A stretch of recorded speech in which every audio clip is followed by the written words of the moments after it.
All right, Jake from Grip Savvy here. We're on a long multi-day ride. I'm applying tape to my callus region. My weak point is right in this area. You can see I have some calluses, but they still turn into hot spots. So if you're using spray adhesive, let it dry for about 60 seconds. Make sure it's tacky and feels dry. When you squeeze your hand, you can in the creases you can feel it sticking, but make sure it's dry. I don't have any on right now for me, so I like to get it I overlap on the fingers and the callus region, so I start wrapping around the pointer finger, and most important, do not get creases in it. Keep it nice and smooth, and then I finish by wrapping around the pinky. And then when you're working it, work from the inside out to get it so it's adhering everywhere. Make sure you don't have all the edges. The edges will catch your glove if they're not pushed down really good. So spend some time, work out those, and then if you apply it like I do, you can see I have overlap in between the fingers. And so I just got these little scissors. Just be careful not to cut your fingers, your webbing.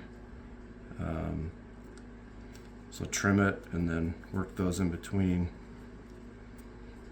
And make sure again you have good adhesion everywhere.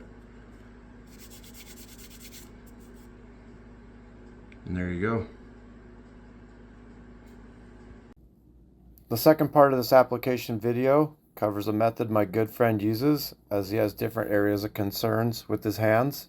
His application is a little different for the palm region, and he will demonstrate that now. So for me, I struggle with this area right here, and usually just underneath that callus a little bit, along with my brake and clutch fingers. I have pretty thick skin, so it's not too bad for me. But I'll go ahead and show you my technique on taping.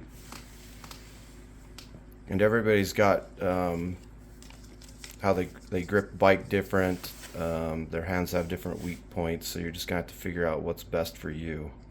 Yeah, I broke this wrist 20-something years ago, so that gives me some challenges. So I start off back here with a fair amount at an angle similar to that. Sometimes I have to adjust the angle just a little bit so that it'll wrap around the front the way I like, or wrap around onto the palm. I'll start out like that. I pay special attention to this webbing. Depending on the way I move it, I could get a crease in there or a bubble that can create a problem. So I look for something like that to where it's straight across and tight. I bring the tape over and I'll find this angle, and then I kind of pull it down to this trouble area I have here, making sure I don't get any kind of loose creasing or anything like that. And I put a little bit of stretch on it through there, and then I'll stretch up along these calluses, just slightly stretching. You see I got some excess there. Actually, I'll stretch just a little bit more, and I'll show you why in a moment.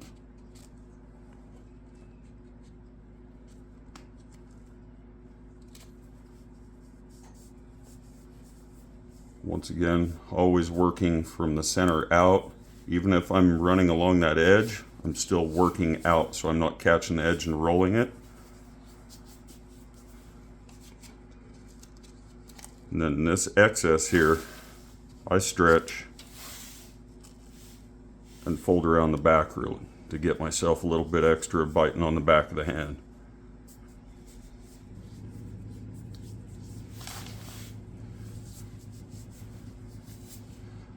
That's how I tape my palm.